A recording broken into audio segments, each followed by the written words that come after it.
Assalamualaikum warahmatullahi wabarakatuh. Oke sahabat-sahabat, perkenalkan nama saya Rian Sulaputra dari Prodi Manajemen Angkatan 22H.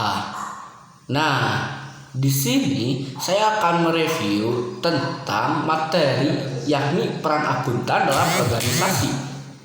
Nah, sebelum kalian membahas ke tahap berikutnya yaitu ke dalam peran akuntansi dalam organisasi, kita harus mengetahui terlebih dahulu apa yang dimaksud dengan ilmu akuntansi. Nah, ilmu akuntansi yaitu ilmu yang mempelajari tentang cara menganalisa, cara mengelola, serta mencatat biaya-biaya transaksi dari perusahaan atau di dalam organisasi tersebut. Nah, di dalam ilmu akuntansi terdapat 3 bagian, yakni ada ilmu akuntansi manajemen, akuntansi keuangan, serta akuntansi biaya. Nah, di dalam akuntansi manajemen tujuannya atau cara kinerjanya yaitu dengan cara mengelola atau menganalisa laporan-laporan dari akuntansi keuangan untuk dilaporkan kepada direktur yang paling tertinggi di atas atau direksi yang kita kenal gitu. Nah, adapun yang kedua yaitu akuntansi keuangan. Apakah kalian tahu apa yang dimaksud dengan akuntansi keuangan? Bagaimana kinerjanya?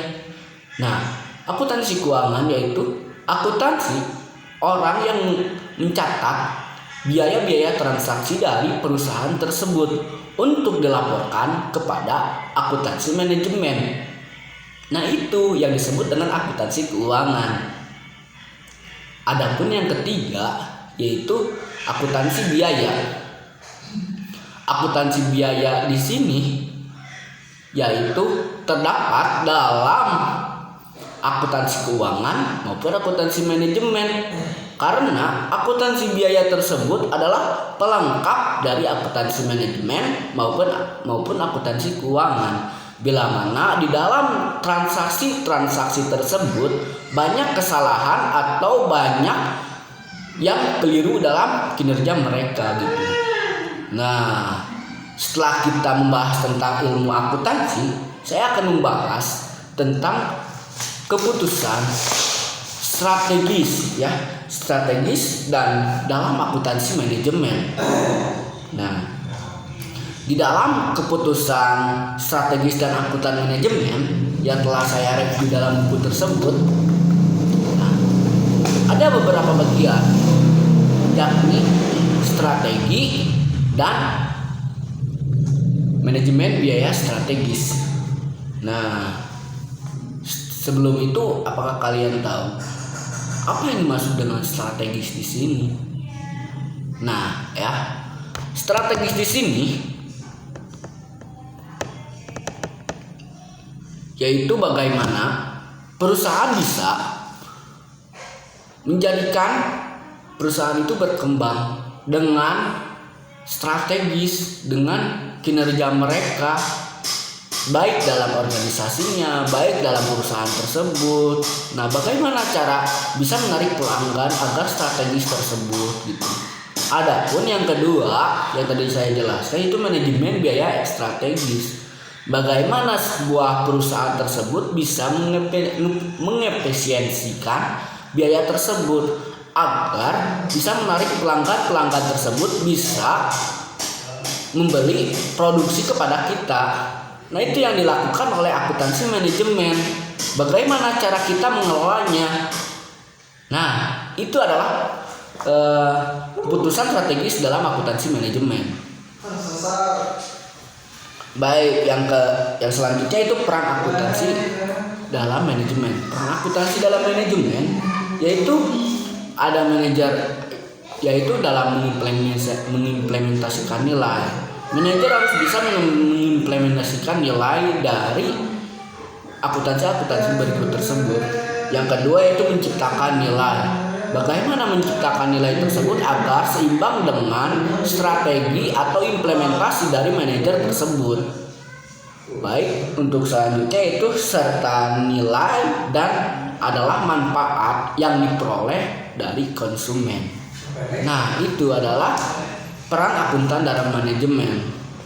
Intinya peran akuntan dalam manajemen itu yaitu mengelola, bagaimana cara kita mengelola, bagaimana cara kita bisa menarik perhatian konsumen untuk bisa membeli produksi-produksi yang ada di dalam perusahaan tersebut gitu. Nah, baik, untuk selanjutnya yaitu faktor-faktor kunci keberhasilan. Nah, faktor-faktor kunci dan keberhasilan tersebut ada 4 bagian, yakni yang pertama yaitu biaya dan efisiensi. Nah, biaya dan efisiensi itu menekankan kepada sebuah perusahaan dalam jangka waktu tersebut bisa menjadi strategis atau efisiensi tersebut bisa dikelola dengan baik gitu, agar biaya tersebut tidak menurun, tidak menaik, jadi di rata-rata tersebut gitu. Nah, adapun yang kedua, Kualitas adalah harapan dari konsumen, karena di dalam sebuah produksi konsumen itu menginginkan kualitas yang terbaik walaupun harganya terjangkau murah. Nah, itu yang harus kunci keberhasilan dari perusahaan gitu. Yang ketiga yaitu waktu dalam pengerjaan, waktu dalam pengiriman. Nah, itu yang dapat menjadi faktor kunci keberhasilan gitu. Apabila waktunya berjalan dengan efektif, maka si konsumen akan membeli terus-menerus kepada perusahaan kita. Nah, adapun yang terakhir yaitu inovasi.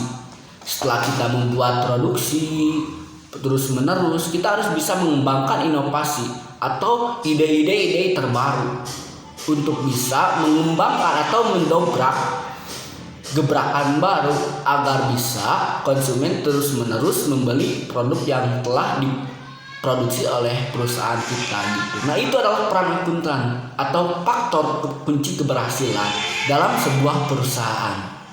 Nah, adapun yang terakhir yaitu peran akuntansi dalam manajemen. Peran akuntansi dalam manajemen itu yang pertama, pemecah masalah. Nah, di dalam memecahkan masalah, akuntansi manajemen harus ikut hadir atau harus ikut turun dalam memecahkan sebuah permasalahan tersebut yang dialami oleh akuntansi keuangan. Bila mana misalnya akuntansi keuangan saat melaporkan atau saat mencatat transaksi-transaksi biaya dalam perusahaan tersebut banyak kesalahan, nah maka akuntansi manajemen itu harus bisa turun tangan untuk memperbaiki akuntansi keuangan tersebut agar bisa perusahaan tersebut bisa menjadi lebih baik gitu. Nah, yang kedua yaitu pencatat nilai. Pencatat nilai di sini emang bahwa setelah akuntansi keuangan melaporkan biaya, maka akuntansi manajemen akan mencatat nilai-nilai apa yang dapat mengandung konsumen kembali kepada kita gitu. Nah, yang ketiga yaitu pengarah perhatian.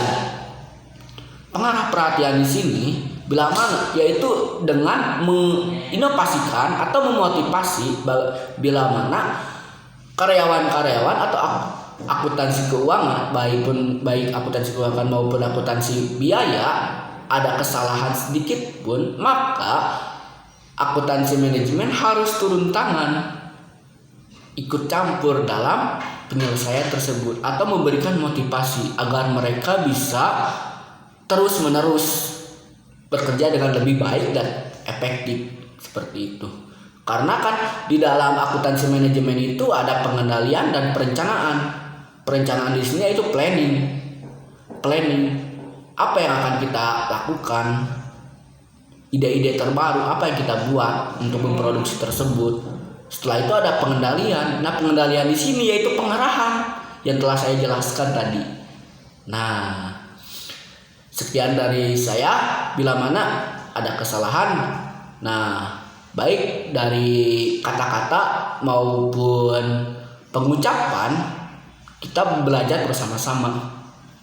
Karena ada pepatah yang mengatakan bahwa belajarlah dari kecil sebagai mengukir di atas batu. Berbeda dengan belajar sudah dewasa. Maka belajar sudah dewasa itu seperti mengukir di atas air. Maka kejarlah mimpi kita dari sekarang hingga nanti mimpi tersebut akan terwujudkan. Terima kasih. Wallahul muwaffiq ila aqwamit thoriq. Wassalamualaikum warahmatullahi wabarakatuh.